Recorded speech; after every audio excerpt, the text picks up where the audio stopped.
Welcome, everybody, to this post-game reaction episode of the At the Pylon podcast. And wow, what a worst-case scenario game for the Patriots against the Dallas Cowboys this week. Chandler Betts and I are going to discuss it in full, as well as what does this mean for the Patriots' future.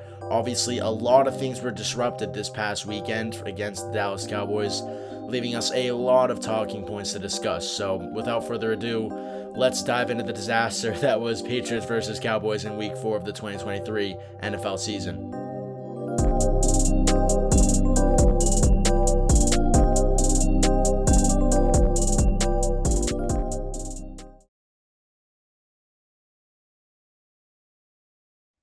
Welcome, everybody, to the post-game reaction of Pats versus Cowboys from Week 4.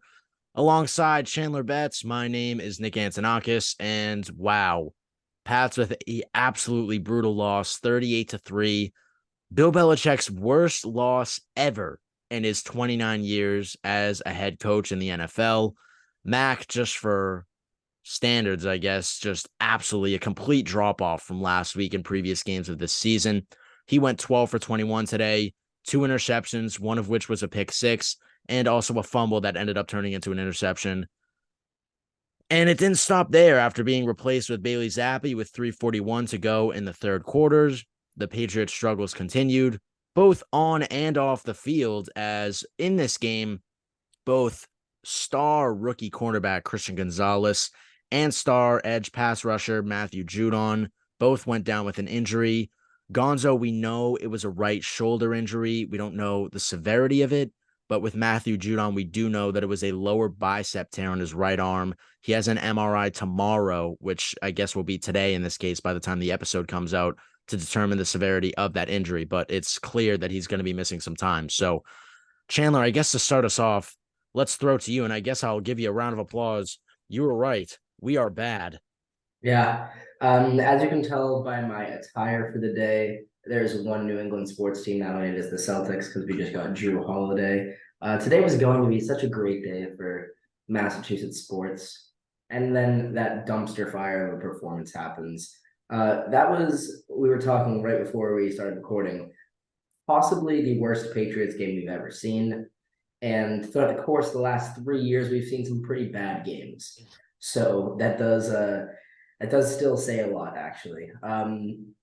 Mac Jones completely regressed to levels that I hadn't even seen him play in college.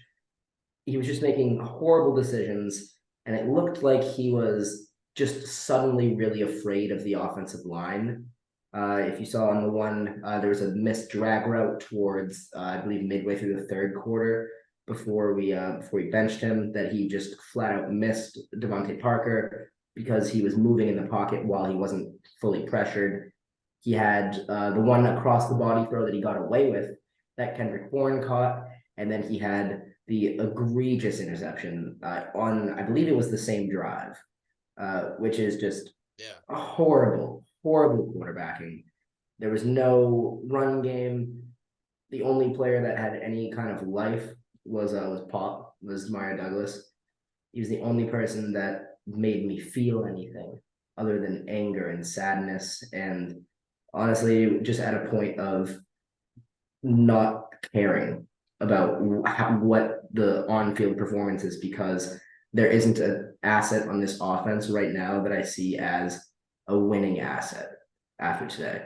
That was a horrible performance. There's no excuse to be made. I'm sure they're not going to try to make an excuse, but it's going to take multiple weeks of good performances to regain faith, and I don't see that happening anytime soon. Yeah, and I think you're right, Chandler. The team was not making any excuses in their post-game press conferences that I was watching. David Andrews teed things off for New England. He was the first to take the podium.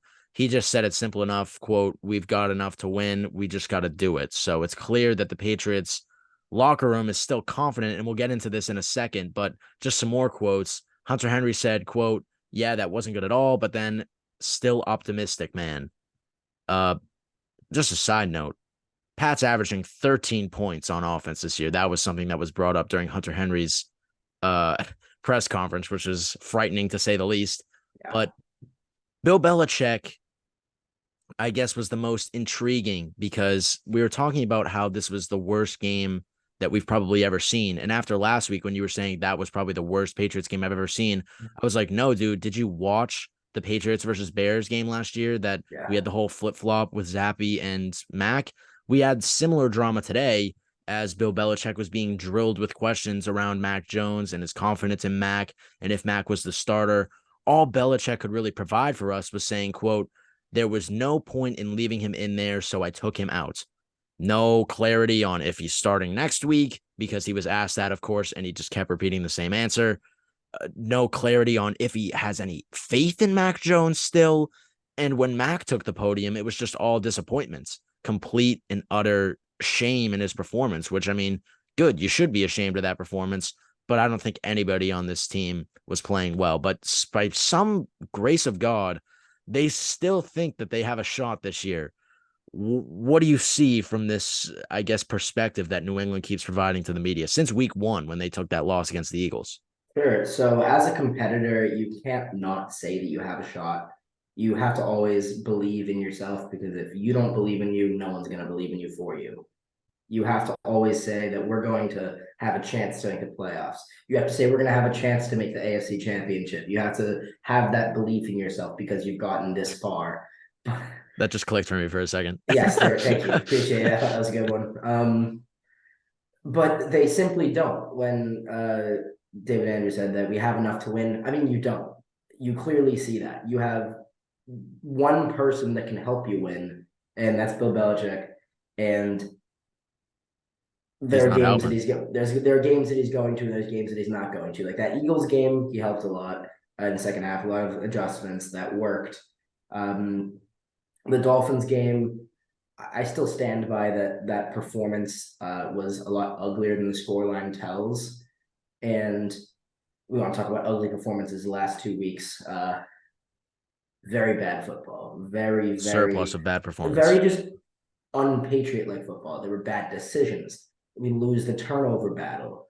We aren't running efficiently. The offensive line is being lost every time. These are things that I've never seen in my lifetime. Even when we had that, what we thought was an atrocious season, and I still think was the Cam Newton year. Mm-hmm. I will say I will bring this to my deathbed. Bill Belichick's best non-Super Bowl or non-playoff contribution in the NFL is winning 7 games with that team. That team should have been 3-13, maybe even 2-14. The fact that he won 7 games with that team is a miracle. But even that team, stripped from our leader, our greatest player, the greatest player of all time, that team still was played sound football. And that's something that we've strayed so far from that I don't want to say it's almost unrecognizable because it is just unrecognizable. You might as well rebrand the team to the old the Bledsoe days with the royal blue jerseys because this isn't the era that Bill Belichick has coached. And literally, that's a great point that you make. Just for today alone, Mike Owenu with 3 flags in the first half alone, 2 of which were false starts. And I see you gassing in your seat because I So was doing the bad. same. I was throwing my hands in the air every single time. At this point, I was like, all right, this dude's getting flagged so much, you might as well pull him out. But a good point that you make, Chandler, is this is a different team since Tom Brady left on the discipline side of things. And while many of us were very centric around the idea of Bill Belichick coaching very disciplined teams, I think part of that has to be contributed to Tom Brady's, I guess, presence on the offense. We always saw him getting fired up on the bench with his O line, trying to bring out the best in them. And I would assume in cases where we were so penalty free, I should say, it had to do with Tom Brady's involvement on the sideline because while Belichick seems to still have that consistent, like disciplined style of football on the defensive side of the football, because I would say that our defense didn't really make any extremely hazardous penalties so far today. At least from what I can remember, I don't remember any off the top of my head that I was like, okay, that's a terrible penalty on behalf of the defense. But this disconnect from the offense, you got to say that maybe Brady was contributing to part of that because it's just been wicked ugly since he left. That is a good point. There's something that you see a lot when you have a truly elite quarterback. I know people have talked about this with Brady, and I know people have talked about this with Peyton Manning. They'll say when you have that kind of presence in the locker room, you know that whenever you step on that field, you can win a game. And at that time, when you're spending say you got our game on Sunday, when you're there from Tuesday to Saturday, you are working so much harder to not be the reason that Tom Brady isn't going to win the game. Because you know that Tom Brady isn't the reason that Tom Brady's not going to win the game. It's going to be one of you. And that was a big thing in Tampa. That was a huge sign of the culture change that people really didn't attribute enough. It was a big thing in media saying, oh, so and so doesn't want Tom Brady. They already have the Chargers don't want Tom Brady. They have Philip Rivers. The whole you're sticking with that guy thing back in 2020 in the barbershop interview. Still had that. Still don't know who that was. I have my suspicions that it was Derek Carr, but that's just me. But the idea that a culture comes, because I 100% agree with you that Tom Brady was a huge factor in that, because every single person on that roster knew they could win every single game, and they weren't about to be the reason that you aren't going to win that game. You have Mac Jones at quarterback. That inspires no confidence in me right now. Has he played well throughout the course of this year? At times, yeah. But that was probably the worst quarterback performance of the entire weekend. And that's with, Kenny Pickett being really bad at football. And that's with Zach Wilson, as we're speaking, balling out right now. Against the Chiefs. What is the world that we're living in right now? This is absurd. And Chandler, let me just say, I think part of what I was reaching to, at least for Mac, is, of course, he had a terrible game. But you know me, I've been a huge supporter of Mac ever since he was drafted by New England back in 2021. One thing that really just put me on edge was his post-game reaction. I mean, of course, you got to be owning up to your mistakes. But I was expecting more of a fire from Mac. Like, he was getting drilled by reporters. I don't know if you saw, but Max said at one point, he's like, it wasn't my day, he said, quote. And one of the reporters said, like, I don't mean any disrespect, but like on a day where you throw 2 interceptions and you have one that's a pick six and one that's returned for a touchdown. I mean, a fumble that was returned for a touchdown. Yes. That's not just your ordinary, like, it wasn't your day. Like, can you expand on why this wasn't your day? And he was just, at that point, I was like, all right, Mac, it's time to like rip into it here and be like, you know what? We're going to come back next week. Like, we got to be better, stuff like that. Rally the troops a little bit. You're a captain now in your third year. You got to rally the troops a little bit. He was just like, well, yep, bad day. Got to watch the film.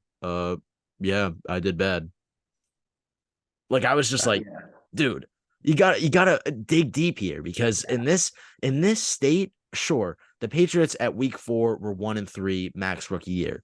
But that was a completely different landscape than what we're in now. We started at a peak in game 1 this year, and we've regressed ever since. I would say that our week 4 matchup against the Tampa Bay Buccaneers, Tom Brady's return to New England back in 2021, was the peak performance of our first 4 games, despite it being a loss. So we're on the downtrend here. This is nothing like your rookie year, Mac. When I know you were comparing it to your rookie year, saying like, oh, I had a slow start to my rookie year in 2021. This is slower and worse, and it's going downhill. So something's got to change on this offense. And do you think it stemmed at quarterback? So it's interesting. You guys have seen, all the viewers have seen my real-time change on Mac Jones in terms of just what I've seen in like his raw quarterback play. He's improved a lot from last season to this season, and I believe that's a confidence in the play calling that he has, or he had more specifically, because there's clearly, I was talking about it going into this week, there's some clear disconnect between Bill O'Brien and Mac Jones. One of them doesn't believe in the other person. I don't know who it is because we're not there. I have a feeling it's probably Bill O'Brien doesn't believe in Mac based on what we've seen, and that he doesn't let Mac throw until the game's already lost. But there was a very interesting stat that I saw during the game, and I'll adjust the stat towards the end of the game. Mac Jones, as a quarterback in the NFL, as an underdog. You want to know what I texted you to this? But yes, I remember his record 0-12. He's never won a game when he wasn't favored going into the game. That's crazy. Can you say, and I didn't know that stat going into the game, of course, but now that I do, can you really say that a quarterback who has never won with the odds, even 1.5 point underdogs, never done it, can you say that that quarterback is the reason a team can win a game? Yeah, realistically, no. But I think part of it has to do with, like you said, the offensive coaching staff trust in Mac. And unless they're secure that they think they're going to win the game, and in most cases, odds will side with you when a team feels secure and they're going to win the game, that's when they really let Mac run with it. Now, I don't think that was the case at all today. I thought our play calling on offense was balanced. After Mhm. last week against the Jets, I was like, we got to formulate an offensive game plan. If we can't score against the Jets or we don't try to score against the Cowboys, there's going to be a huge problem. And we were trying to score today. We were moving down the field. Yep. We were mixing in a good mix of pass plays and run plays. Although our run plays down the middle were going absolutely nowhere, which is Mhm. another problem in itself, we were still trying to muster something up. But by the time the end of the first half rolled around, we're down 18-3. It ends up being 28-3 before we close the half. And everybody's like, oh, we've seen this number before. This Yeah. this is the bounce back, but it was far from it as we just fell further and further behind. But I think a point to make, Chandler, is I personally, you make that point about Mac not being the guy to win us the games. And right now I can see that, but I don't think that the change should stem at quarterback, at least yet. I mean, if we continue down this slope for another 5 games, then maybe you start to think about, all right, this is it for Mac. Like this year has always been a boomer bust year for me since day one. I picked the boom for New England Patriots and Mac Jones in terms of Mac asserting himself and proving himself. And if things continue to unfold the way that they have, then it's going to be a bust and the Patriots are going to suffer because of it. And I guess in that case, at least you have a high pick in the draft and you look to other options next year. But people who are saying Bailey Zappi is the solution to this offense is That's are nine. bizarre in my It's opinion. asinine. Yeah, it's completely irrelevant. He's not a true NFL quarterback. We've seen that. If he were, he clearly would have won the job because he was given the chances. When you get to the point of being the first round quarterback, you're given a lot of chances. Zappi had real game chances for 3 games, 3.5 games, something along those lines, and didn't win the job. He had a new offensive coordinator. That's the perfect opportunity for you to assert yourself as the new person. He didn't. There's clearly nothing there in terms of being better than Mac. And if Mac is the barometer right now, there's clearly no future for Bailey Zappi. And it's clear that he actually did a lot less than he did last year. The guy was cut to the practice squad at the beginning of the season. The guy, we Yes. didn't even know if he was going to be back with the squad entirely, but he ended up back on the practice squad and eventually worked his way back to the 53-man roster. But I guess this is just an epiphany that I had. Our third quarterback in the system right now, Malik Cunningham, is an interesting piece. There's no way. There's no I don't way. think he's ready to start now whatsoever. But maybe if things keep going down and the ship keeps sinking as far as it has now, if we reach like week 12 or 13 or 14, could you see Malik working his way up into the offense? I think that you could give him a package, but I think that there's no chance that he becomes a starter this year or really in general because somebody that I was very excited to see this week was actually DTR, Dorian Thompson Robinson. I don't know. DTR, quarterback, rookie quarterback out of UCLA. Mm. Deshaun Watson was injured for this Ah, yes. game. Okay, okay. Yes, he's the guy who took over. No, he wasn't good. They didn't score a touchdown, just like us. And he looked incredible in the preseason. He looked like he was going to. I picked him up on my dynasty fantasy team for my taxi squad because I was like, he might be eventually the quarterback. He's not. I'll probably be dropping him right after this podcast. That was atrocious. And I don't. Again, these are. I have been right enough times about the Patriots that I don't want to be right, but I did say even I was too optimistic. I said we weren't going to get a touchdown in the first half. I said we were going to get 6 points. hmm Didn't even do that, and then we didn't even get a point in the second half. Um, it's dark days, and Malik Cunningham is not going to change that. Yeah, I agree with you. I think Mac is going to end up staying the starter for the rest of the year.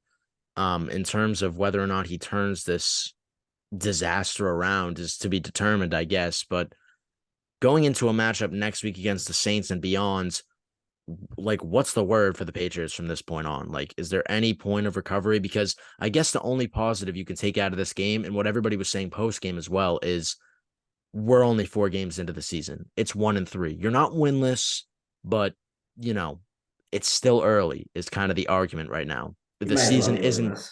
yeah, the might as well, but I mean, on paper, we're not. Sure. the season isn't even a fourth of the way over. And, I think it's valid that we're throwing up the red flags now because that was an atrocious performance, probably the worst we've seen, like you said, since Brady left.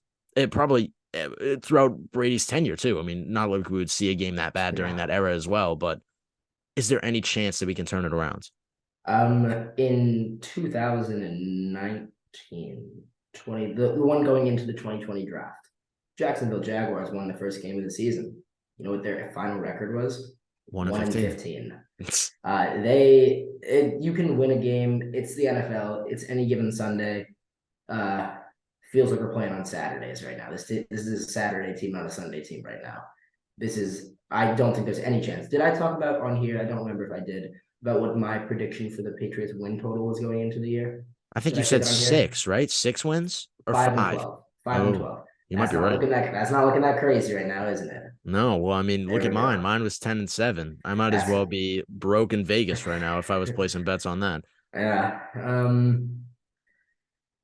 Cups of the rose right now. This is bad times.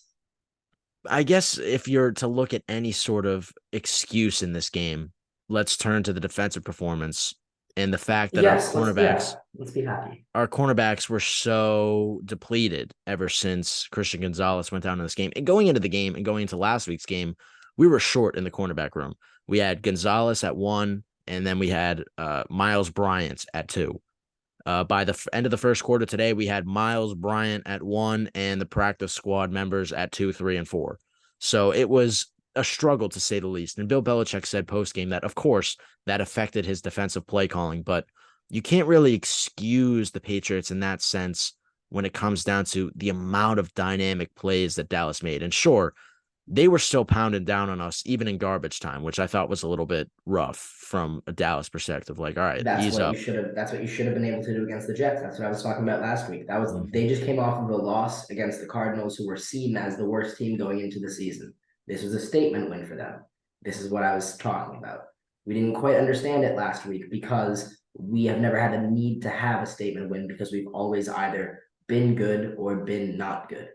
We had the chance to get a statement win against a not good team, and we couldn't do it based on play calling, based on personnel, probably both at this point.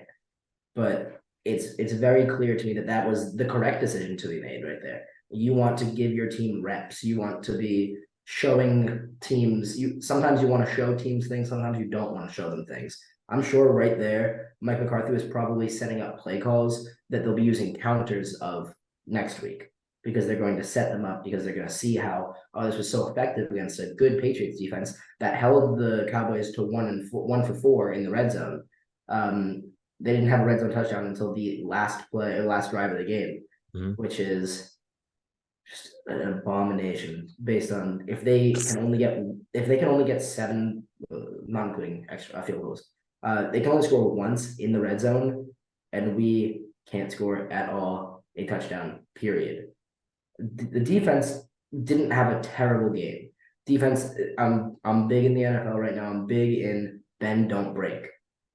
Offenses are too good. The schemes and the rules are too oriented to offenses right now. All you can really ask is get a ton of turnovers like Dallas has. I believe they were talking about that since Dan Quinn has taken over, that they've had 12 defensive touchdowns, I believe it is, in 3 years, which is very impressive. So you can either ask to get that, or you can get them to give up a lot of yards and then don't let them score when they're in the red zone, when they're in the gold zone, as Nathaniel Hackett calls it, when you're within the 10, the 20, even sometimes the 25, if you want to consider it as such based on play calling. I can't really fault the defense that much today. It just shows how inept the offense was. And I think that's a good point that you make, because on paper, our red zone defense has been great all year. And we've shown in a lot of cases throughout the season prior to this game that we are bending, but we're not breaking. We can let teams into the red zone. We did this a lot against Miami, and that's why we were so successful on the score sheet against Miami. It's because we were letting them into the red zone. And then once we got there, we just absolutely dominated with red zone defense. So it was field goal after field goal after field goal. So in most cases, that can work when your offense can buy you back out with some points. That is not happening in this New England Patriots circumstance whatsoever. And that ties back to your point about the moral victory from last week that the Patriots should have bagged, but couldn't or just chose not to, which I was kind of my argument last week. I thought their play calling was centered around very much a passive game style. But when you look at what the Cowboys did this week, when they had their game won, and theoretically, we had our game won when we were only up 5 points because Zach Wilson was so useless last week. I mean, he's currently disproving us all right now against Yeah. the Chiefs, but last week he looked atrocious. So we had that game won. If we had just kept pounding down and not been held to 15 points, maybe our offense would have had a little bit more confidence going into our biggest game of the season against Dallas. Sure, you won, but this is not Tom Brady's Patriots anymore. This is a team that is vying for playoff position every game of the season. We're no longer the juggernaut of the NFL. We have a lot to prove. Our dynasty time has passed, and it's about bringing in a new dynasty, and we're not going to do that without some sort of corralling of the troops in the locker room in a game where you need to put up some points to look presentable to the rest of the NFL. Yeah, I think you said it perfectly. And I guess maybe a point to close on, we'll save the preview of Pats versus Saints for later in the week when we have a better idea. But one last point to close on is the fact of my claim about the Patriots maybe making the AFC Championship. I think it's safe to jump off that boat now, but I'll represent the question to you, Chandler.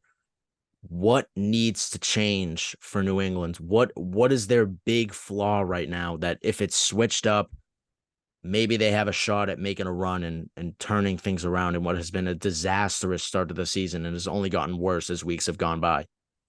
Uh, I feel as though I'm starting to get a sore throat by saying every week how much we need new talent on skill positions and the offensive line.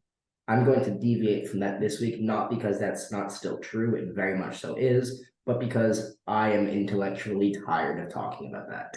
We are going to talk about confidence right now. And this is, again, what I was alluding to last week about how we needed to have a big victory when you have the means to have a big victory. Now, whether that is us saying that we don't have the means to have a big victory by only being able to put up 15 or being unwilling to based on a confidence level, based on a trust level. Confidence and trust are two things that we don't have right now. And we have the coaches that were brought in to be able to have that. Their job, half of your job as a coach is to cultivate the vibes, for lack of a better phrase. Your job is to make everybody believe that they are the best version of themselves. Not a single person on that team today, even though I will give the defense tiny bits of credit, not a single person on that team, except maybe Hunter Henry, actually, he kind of had a couple of cool catches. Not a Yeah, that single one-handed person. grab. Yep, not a single person is the best version of themselves right now. And that goes back to coaching, and that goes back to confidence. If you're not going to inspire confidence in your team, you're encouraging them to lose. That's what we're seeing every week, and that's what we're going to continue to see. And I guess that's a good point to close on. But one last thing that I'll say that ties nicely into your point to kind of put a bow on it is this idea surrounding the Patriots and the Patriot Way is something that's existed throughout both my lifetime and yours. It's been a thing since Belichick took over here in New England, which has been the entirety of your and I's life. So the Patriot Way is something that has worked for a long time in New England. But when you're presented, like I was talking about earlier, in a post-game conference, in a brutal loss, sometimes when you don't have the talent and the gusto to back you up the next week, the Patriot Way of we're on to Cincinnati, and in this case, we're on to New Orleans, is just not going to work. Because the difference between this team and the 2014 New England Patriots is a lot in terms of talent on the roster, as well as just sheer motivation behind every move that we make. So here's to all the best going into the Patriots matchup against the New Orleans Saints this upcoming week. We'll have a full preview episode for you this Thursday, kind of previewing the matchup against New Orleans this upcoming Sunday. But until then, alongside Chandler Betts, my name is Nick Antonakis. We'll see you back here on Thursday. Go Thanks for watching Celtics. it. Go Celtics.